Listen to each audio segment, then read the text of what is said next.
তিনি ইভেন কি মাগরিবের নামাজের ইমামতিও করেছেন মা আয়েশা সিদ্দিকা রাদিয়াল্লাহু আনহা। তবে মেয়েরা আমাদের মতো পুরুষের মতো সামনে দাঁড়াবে না, মেয়েরা মেয়েদের মধ্যখানে দাঁড়াবে। মেয়েরা সামনে দাঁড়ানোর কোন সিস্টেম নেই।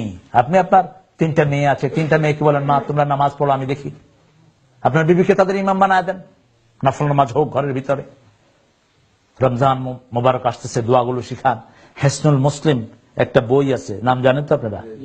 কি নাম? হেসনুল মুসলিম। এটা ঘরে রাখেন, এটা ঘরে রাখেন, বাচ্চাদেরকে এটা পড়ান। বিশ্বনবী সাল্লাল্লাহু আলাইহি ওয়াসাল্লাম প্রতিদিন সকালবেলা 11টা দোয়া করতেন। কয়টা? 11টা দোয়া করতেন। 5 ওয়াক্ত নামাজের সালাম ফিরিয়ে দোয়া করতেন। এখন যেটা বিশ্বনবী করতেন না সেটা আসার কারণে দোয়া শেষ। সালাম ফিরিয়ে হাত উঠাইয়া দিলা, দোয়ার সময় কই? হাত উঠাইলো বা ওবায়দি নামাজ পড়তেছে, তুমি খেসিয়া দোয়া করলা চিৎকার করে করে। কে দিছে তোমাকে এই অথরিটি? সালাম ফিরিয়ে পড়তেন আস্তাগফিরুল্লাহ কয়বার? মিনিমাম 3 বার, ম্যাক্সিমাম যত বেশি পারেন তত অসুবিধা নাই। ঠিক নামাজের ভিতরেও মিনিমাম কয়বার? বিশ্বনবী পড়েছেন 5 বার। 5 বারের নিচে কোনো তসবিহ নাই। কিন্তু আমাদের দেশে ফুকাহারা বলেছেন কেউ যদি খুব ব্যস্ত থাকে, অসুস্থ থাকে, একবার সুবহান রাব্বিয়াল আলা সুবহান রাব্বিল আযীম পড়লে হক আদায় হয়ে যাবে। কিন্তু সারা বছর তুই একবার পড়বিনি, 3 বার পড়িয়ে উবায়া থাকে, পড়ে না। 4 বার পড়লে আবার থুকু কয়, থুকু থুকু কইলাম কিতাবা হয় 4 বার পড়ে লাগছি না। তো যত বেশি পড়বেন সওয়াব তত বেশি। যেমন সূরা ইখলাস, সূরা ইখলাস একবার পড়লেন, একবার পড়লে সওয়াব যা, 3 বার পড়লে কি একই সওয়াব?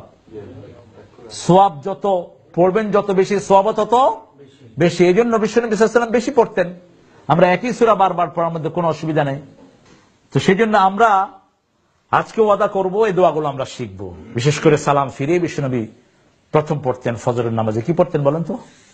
সালাম ফিরিয়ে কি পড়তেন? লা ইলাহা ইল্লাল্লাহু ওয়াহদাহু লা শারীকা লাহু লাহুল মুলকু ওয়া লাহুল হামদ ইউহয়ি ওয়া ইউমীতু ওয়া আলা কুল্লি শাইইন কাদির। আল্লাহুম্মা লা মানি'a লিমা আতাইত ওয়া লা মু'তিয়া লিমা মানা'ত ওয়া লা ইয়ানফা'ু যাল জাদ্দ মিনকাল জাদ। লা হাওলা ওয়া লা কুওয়াতা ইল্লা বিল্লাহিল আলিয়্যিল আযীম। লা না'বুদু ইল্লা ইয়্যাহু মুখলিসিনা লাহুদ-দীন ওয়া লাউ কারিহাল মুশরিকুন। নামাজের ভিতরে যে দোয়াগুলো আছে, এই দোয়াগুলো পড়ে নামাজ এমনি সুন্দর হয়ে যায়। তো ঈমান ঠিক রাখবা। ঈমান ঠিক রাখার জন্য আখিরাত মুখী হইবা।